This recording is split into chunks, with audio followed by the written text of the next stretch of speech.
Je me souviens du bruit sec du téléphone qui s'écrase contre le tronc d'un arbre, suivi du silence assourdissant de la forêt. Mon père, les yeux injectés de rage, m'avait traîné jusqu'ici, loin des rues pavées de notre quartier à Paris, et m'avait jeté au sol comme un vulgaire déchet. « Tu n'es plus ma fille », avait-il hurlé, avant de repartir en voiture, me laissant seul avec les ombres des pins qui dansaient dans le vent froid. C'était il y a 10 ans. Mais ce moment hante encore mes nuits. J'avais 20 ans à l'époque, étudiante en littérature à la Sorbonne, pleine de rêves et de secrets. Ma famille, originaire d'Andalousie mais installée en France depuis 2 générations, portait en elle cette fierté espagnole mêlée à une rigidité catholique qui ne tolérait aucune déviation. Mon père, Antonio, était un artisan fier, sculptant des meubles dans son atelier du Marais, tandis que ma mère, Isabella, veillait sur la maison avec une dévotion presque mystique. Mes frères, Pablo et Miguel, suivaient le chemin tracé, études solides, mariages attendus. Et moi, Clara, j'étais l'anomalie. Celle qui lisait trop de livres interdits et qui, un jour, avait osé aimer une femme. Manon était entrée dans ma vie comme un tourbillon. Nous nous étions rencontrés lors d'un cours sur la poésie romantique française. Elle, avec ses cheveux noirs coupés courts, ses yeux bleus perçants et son accent provençal qui chantait les mots, m'avait captivé dès le premier regard. Manon étudiait l'art, peignait des toiles abstraites inspirées des paysages de la Côte d'Azur où elle avait grandi. Notre amitié s'était muée en quelque chose de plus profond, de plus interdit. Des promenades le long de la Seine, des cafés volés dans les ruelles de Saint-Germain-des-Prés, des baisers échangés sous les ponts illuminés. Pour la première fois, je me sentais vivante, aimée pour qui j'étais vraiment.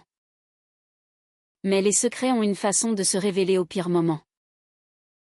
Un soir, alors que nous rentrions d'une exposition, mon frère Pablo nous avait surprises, main dans la main, dans un moment d'intimité. Il n'avait rien dit sur le coup, mais ses yeux trahissaient le choc. Le lendemain, la tempête éclata. Ma famille m'attendait dans le salon. Un tribunal improvisé. Clara, est-ce vrai? Demanda ma mère, la voix tremblante, tenant un rosaire entre ses doigts. Mon père, rouge de colère, brandissait une photo que Pablo avait prise discrètement. Je niai d'abord, par peur, mais face à leurs regards accusateurs, je craquai. Oui, j'aime Manon. Et ce n'est pas un péché. C'est qui je suis. Les cris fusèrent. Mon père invoqua Dieu, l'honneur familial, les traditions espagnoles que nous portions comme un fardeau. En Espagne, on ne tolère pas ça, hurla-t-il, oubliant que nous étions en France, pays de la liberté. Ma mère pleurait, murmurant des prières en espagnol. Pablo et Miguel, mes alliés d'enfance, se muraient dans un silence coupable. Ils me traînèrent jusqu'à la voiture, direction la forêt de Fontainebleau, ce lieu sauvage aux portes de Paris où les randonneurs se perdent parfois. Là, mon père me jeta dehors, écrasa mon téléphone sous sa botte, et partit sans un regard en arrière. Réfléchis à tes erreurs. Et ne reviens pas tant que tu n'as pas changé. Seul dans la forêt, Le froid s'insinuant sous mes vêtements. Je paniquais. Pas de téléphone. Pas d'argent.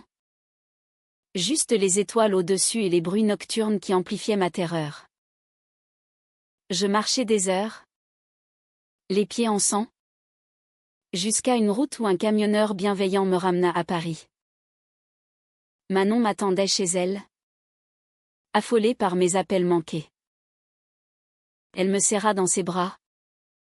Et pour la première fois, je pleurais vraiment. Ils m'ont abandonnée. Manon. Pour toi. Pour nous. Les jours suivants furent un tourbillon de survie. Manon m'hébergea dans son petit appartement de Montmartre. Un havre de paix avec vue sur les toits de Paris. Nous vivions de petits jobs, elle vendait ses peintures. Moi. Je donnais des cours particuliers. Mais la blessure était profonde. Je rêvais de ma famille. De leur rire autour de la paella dominicale. De l'odeur du bois dans l'atelier de mon père. Pourtant, la rage me consumait. Comment pouvait-il me rejeter pour quelque chose d'aussi pur que l'amour? Manon était mon ancre. Ses caresses apaisaient mes doutes. Ses mots me rappelaient que nous n'étions pas des monstres. L'amour n'a pas de genre? Clara. C'est eux qui sont prisonniers de leur chaîne. Nous construisions notre vie. Loin des jugements. Mais au fond de moi, une voix murmurait, et si j'avais tort? Et si je pouvais changer pour eux? Ces doutes me rongeaient, créant des fissures invisibles dans notre relation. Un an passa. J'évitais tout contact avec ma famille. Changeant de numéro. Bloquant les adresses. Manon insistait pour que je pardonne. Mais je refusais. Ils m'ont jeté comme un chien. Manon. Comment pardonner ça? Elle hochait la tête. Mais je voyais la tristesse dans ses yeux. Elle avait perdu sa propre famille jeune. Dans un accident. Et comprenait le vide. Notre amour grandissait. Mais les ombres du passé planaient. Puis vint le jour où tout bascula à nouveau. Manon reçut une lettre anonyme. Avec des photos de nous deux. Intime mais innocente. Quitte là ou tu regretteras. Signé d'une main inconnue. La peur s'installa. Était-ce ma famille? Un ami? Nous décidâmes de déménager à Lyon. Pour un nouveau départ. Là. Dans cette ville au confluent. Je trouvais un emploi stable comme professeur de littérature dans un lycée. Manon ouvrait une galerie d'art. La vie reprenait. Mais les cicatrices restaient. Pourtant, les nuits étaient hantées par des cauchemars, la forêt, le téléphone brisé, les cris. Je me réveillais en sueur. Manon me berçant. Je t'aime. Clara. Nous sommes plus fortes ensemble. Mais au fond, je sentais une faille se creuser. Et si cet amour était ma malédiction? À Lyon, la vie semblait plus douce. Les quais de la Saône offraient des promenades apaisantes. Et notre appartement dans le vieux Lyon, avec ses traboules secrètes, devenait un sanctuaire. Manon peignait avec ferveur. Ses toiles capturant l'essence de notre amour, des bleus profonds pour mes yeux. Des verts émeraudes pour les forêts de mon passé. Moi. J'enseignais Baudelaire et Rimbaud à des adolescents curieux. Trouvant dans leurs questions un écho à mes propres tourments. Mais les secrets enfouis ont une manière de ressurgir. Un soir. En rentrant. Je trouvai Manon assise à la table. Une lettre froissée dans la main. C'est de ta mère?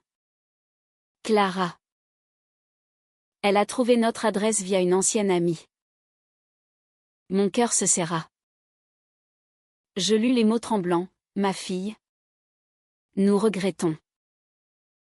Ton père est malade. Reviens-nous. La rage monta. Malade? Et alors? Ils m'ont abandonné. Manon posa sa main sur la mienne. Peut-être est-ce le moment de guérir. Je déchirai la lettre. Mais les mots restaient gravés. Des nuits d'insomnie suivirent, où je pesais le pour et le contre. Pardonner? Oublier la forêt. L'humiliation? Manon. Patiente. Me rappelait les valeurs humaines, la famille. C'est le sang. Mais aussi le choix. Ils ont fait une erreur. Influencés par leur peur. Elle.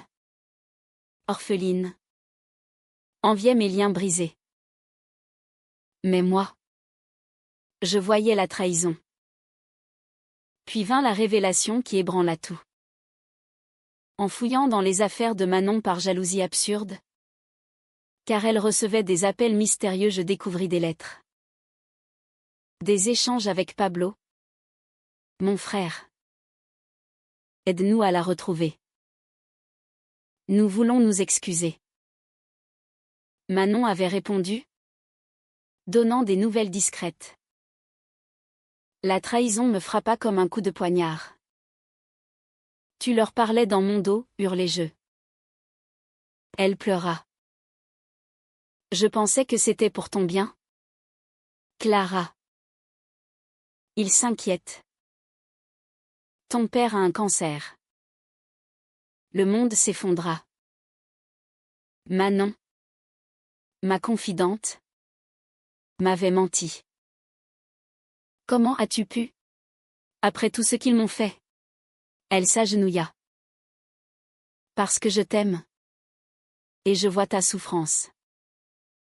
Tu as besoin de clore ce chapitre. Mais la confiance était brisée. Je partis cette nuit-là. Errant dans les rues de Lyon. Le cœur en miettes. Était-ce la fin? L'amour pouvait-il survivre à la trahison? Je trouvai refuge chez une collègue. Sophie. Une femme compréhensive qui devina ma détresse. Les relations sont compliquées. Clara. Surtout quand le passé s'en mêle. Ces mots apaisaient. Mais la douleur persistait. Manon m'appela sans cesse. Laissant des messages larmoyants. Pardonne-moi. Je ne voulais pas te blesser. Je l'ignorais. Muré dans ma colère. Des semaines passèrent. Mon père empirait. D'après les rumeurs via des amis communs. Ma mère m'envoya une photo, lui. Amaigri. Sur un lit d'hôpital. L'émotion me submergea. Était-ce de la pitié? De l'amour filial? Je décidai d'aller à Paris. Seule. Pour affronter le passé. L'hôpital Cochin était un labyrinthe de couloirs blancs. Mon père. Branché à des machines. Leva les yeux vers moi. Clara. Murmura-t-il. Des larmes coulant. Ma mère s'effondra dans mes bras. Nous avons eu tort? Ma chérie. La peur nous a aveuglés. Pablo et Miguel. Penaud. Avouèrent leur lâcheté. On t'aime. Sœur.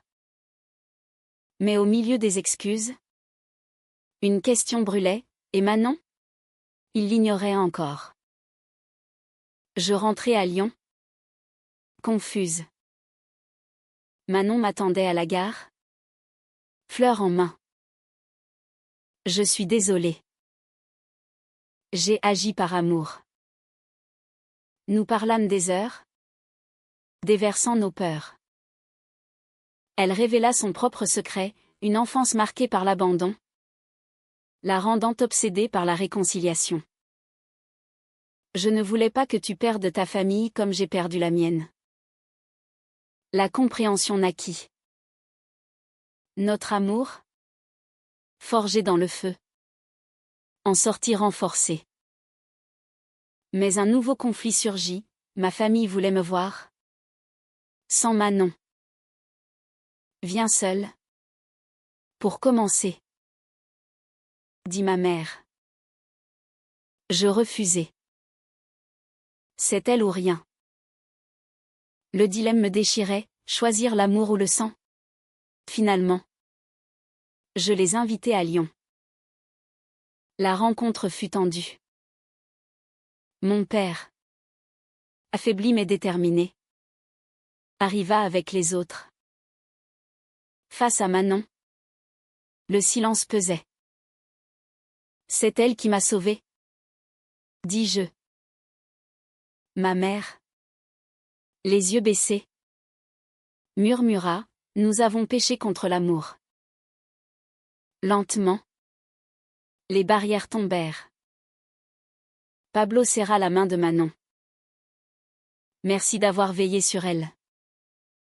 Pourtant, des doutes persistaient. Était-ce sincère? Ou la maladie forçait le pardon? Manon et moi naviguions ces eaux troubles. Notre lien testé. Un soir, sous les lumières de la fête des Lumières, elle me demanda, et si on partait? Loin de tout? L'idée tentait. Mais les racines appelaient. La guérison fut lente. Mon père survécut à l'opération. Et les visites devinrent régulières. Ils apprirent à connaître Manon. Sa gentillesse. Son talent. Ma mère, un jour, lui offrit un collier espagnol. Pour toi, ma fille adoptive. Les larmes coulèrent.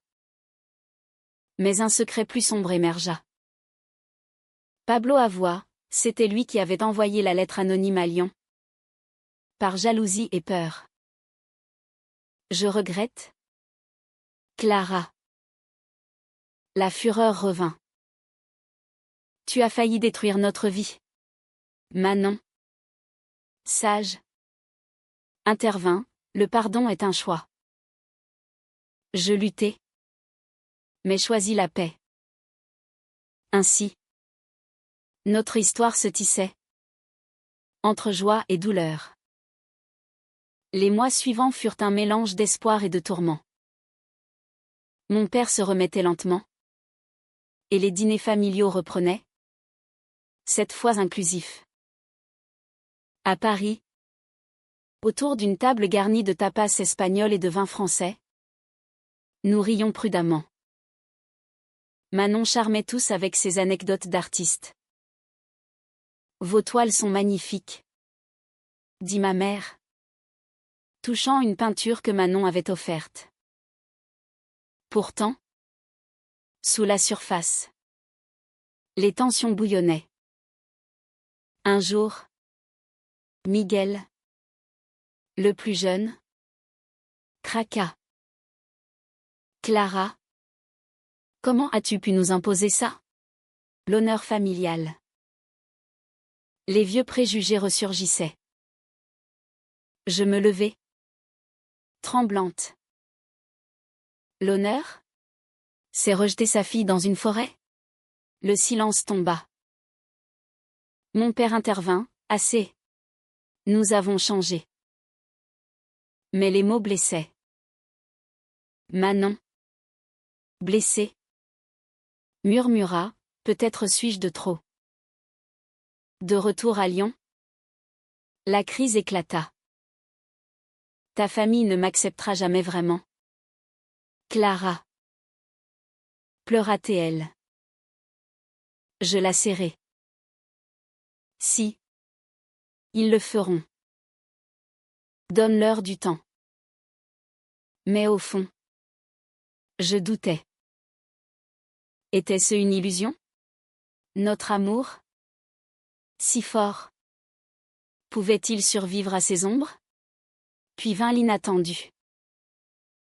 Manon tomba malade, une infection rare, contractée lors d'un voyage artistique en Provence. À l'hôpital de Lyon, les médecins étaient pessimistes.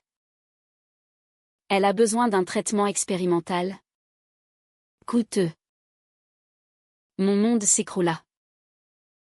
Je veillais à son chevet, tenant sa main pâle. Ne me laisse pas. Manon. Ma famille apprit la nouvelle. À ma surprise, ils accoururent. Ma mère apporta des soupes maison. Pablo offrit de l'aide financière. Elle fait partie de nous maintenant? Dit mon père. Les yeux humides. Manon. Faible. Sourit. Merci. Ce geste scella une alliance fragile. Mais la maladie révéla des fissures plus profondes. Manon. Dans un moment de délire, murmura un nom, Élise. Qui était-elle?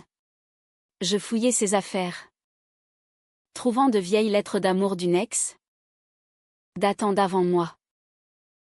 La jalousie me consuma. Tu m'as caché ça, accusai-je quand elle se réveilla. Elle pleura. C'était du passé? Clara. Je t'aime toi. La trahison? Encore. Je partis. Errant dans les parcs de Lyon. Questionnant tout. Était notre amour vrai? Ou une échappatoire à nos solitudes? Sophie. Ma collègue. M'écouta. Les relations sont imparfaites. Le pardon est clé. Je revins. Et nous parlâmes. Manon révéla son passé, une relation toxique avec Élise, qui l'avait brisée. Toi. Tu m'as guéri. La compréhension effaça la colère. Notre lien se renforça, forgé dans l'épreuve. Mon père guérit complètement et organisa une fête en Andalousie pour célébrer. Venez toutes les deux, dit-il. Le voyage fut un test. À Séville, sous les orangers, la famille élargie nous accueillit avec curiosité. Des cousines murmuraient, mais mon père les fit taire. Clara et Manon sont mes filles. Pourtant, un incident éclata. Une tante conservatrice accusa, c'est contre nature. La dispute s'enflamma, rappelant les traditions espagnoles rigides. Je défendis notre amour, larmes aux yeux. Manon, courageuse, ajouta, l'amour est humain, pas contre nature. Mon père, pour la première fois, nous soutint publiquement. Assez de haine. Le retour à France fut transformateur. Nous décidâmes de nous marier, symboliquement, dans une petite chapelle de Provence. Ma famille assista, émue. Je suis fière de toi, Clara, dit mon père. Mais le destin frappa à nouveau.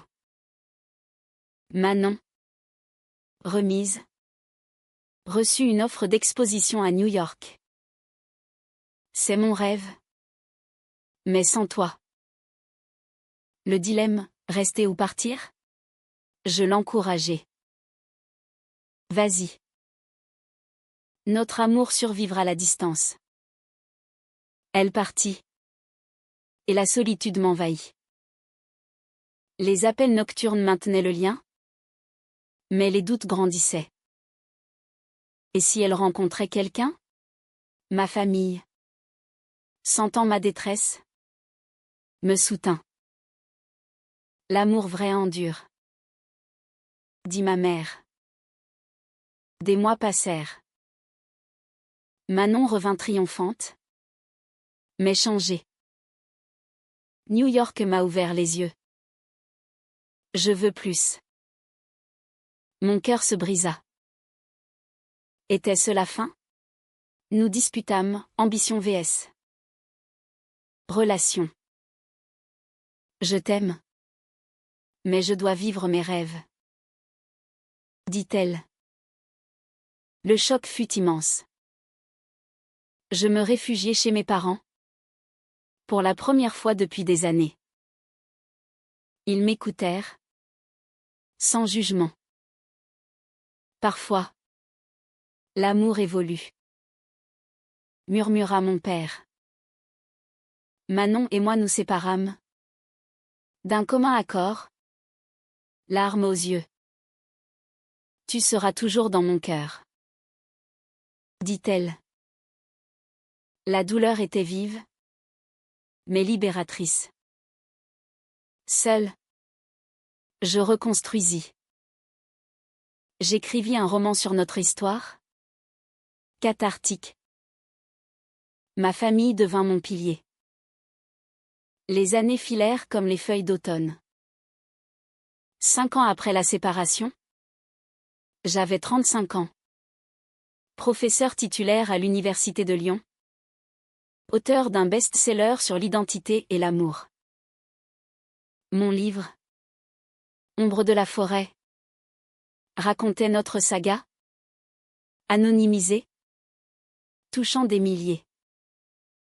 Ma famille, fière, avait évolué. Mon père militait pour les droits LGBT. Ma mère organisait des dîners inclusifs. Manon, elle brillait à Paris. Galeriste renommée. Nous nous croisions parfois à des événements. Regard chargé d'histoire. Tu vas bien, demandions-nous. Poliment. Puis. Un appel changea tout. Ma mère, affaiblie par l'âge, tomba malade. Cancer. Comme ton père. Dit Pablo. La famille se réunit. À l'hôpital. Elle me serra la main. Clara. J'ai un secret. Avant de partir. Je dois te le dire. Elle révéla, des années avant mon coming out. Elle avait aimé une femme. En Espagne. Jeune. J'ai renoncé par peur. Ne fais pas comme moi.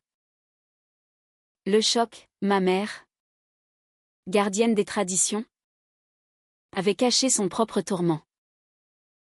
C'est pour ça que j'ai réagi si violemment. Ma propre honte. Les larmes coulèrent. Pourquoi ne pas me l'avoir dit? Elle soupira. Pour te protéger. Mais j'ai eu tort. Ce secret expliquait tout, sa rigidité. Ses prières. Je pardonnais. Profondément. Manon apprit la nouvelle via des amis communs. Elle vint à l'hôpital. Pour toi. Clara. Ma mère. Voyant Manon. Sourit faiblement. Prends soin d'elle. Manon et moi. Côte à côte. Revivions des souvenirs. Après l'enterrement. Dans le cimetière parisien sous la pluie. Manon me prit la main. J'ai jamais cessé de t'aimer. New York était une erreur. Mon cœur battit. Moi aussi. Mais avons-nous changé? Nous recommençâmes prudemment. Dîner. Promenade. La famille. Apprenant. nous soutint.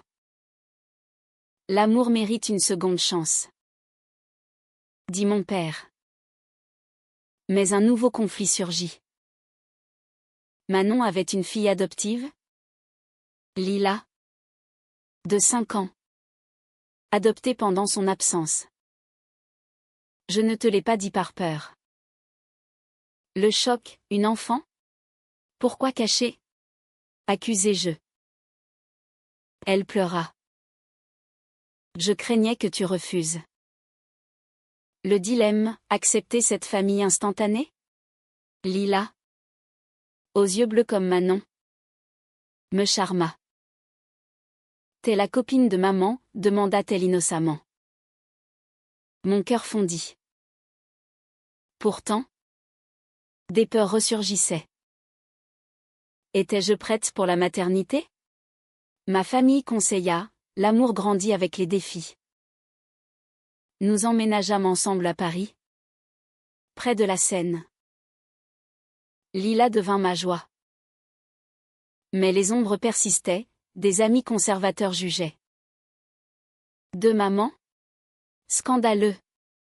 Les disputes familiales renaquirent. Mais nous tenions bon.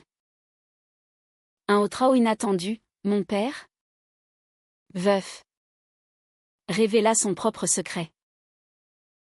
J'ai aimé un homme. Jeune. En Espagne. La famille entière fut ébranlée. Rire nerveux. Larmes. Nous étions tous prisonniers. Dit-il. Cette révélation unit tout.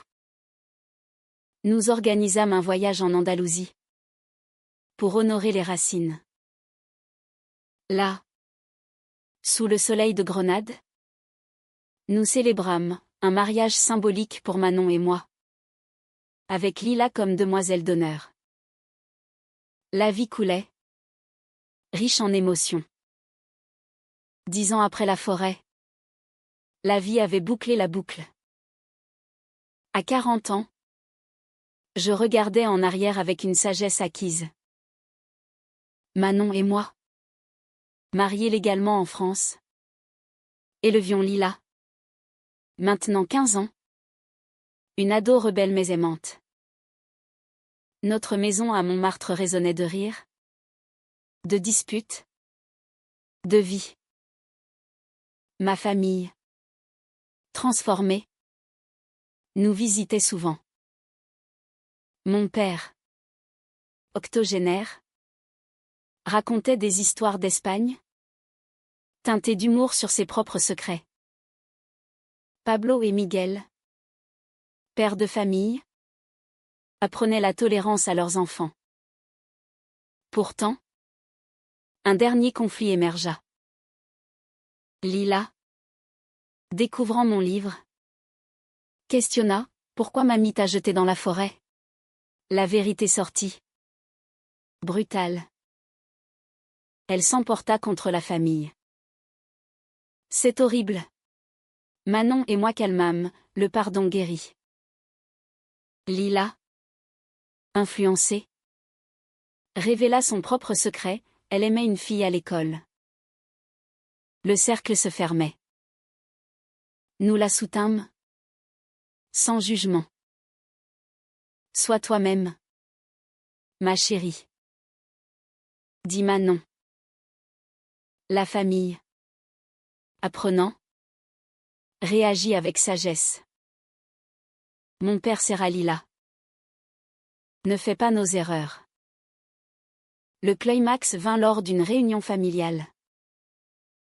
Une dispute éclata sur l'éducation, tradition vs. modernité. Mais au lieu de rupture, le dialogue triompha. Nous avons appris de Clara. Dit Pablo. Aujourd'hui, je marche dans la forêt de Fontainebleau. Main dans la main avec Manon. Le lieu de ma douleur est devenu symbole de résilience. Regarde comme nous avons grandi. Murmure-t-elle. Notre histoire, riche en trahison, Secret. Pardon. Est un testament humain. L'amour, qu'il soit familial ou romantique, endure quand on choisit la compassion. Et si la vie nous teste encore, nous sommes prêtes. Car au final, c'est l'humanité qui l'emporte.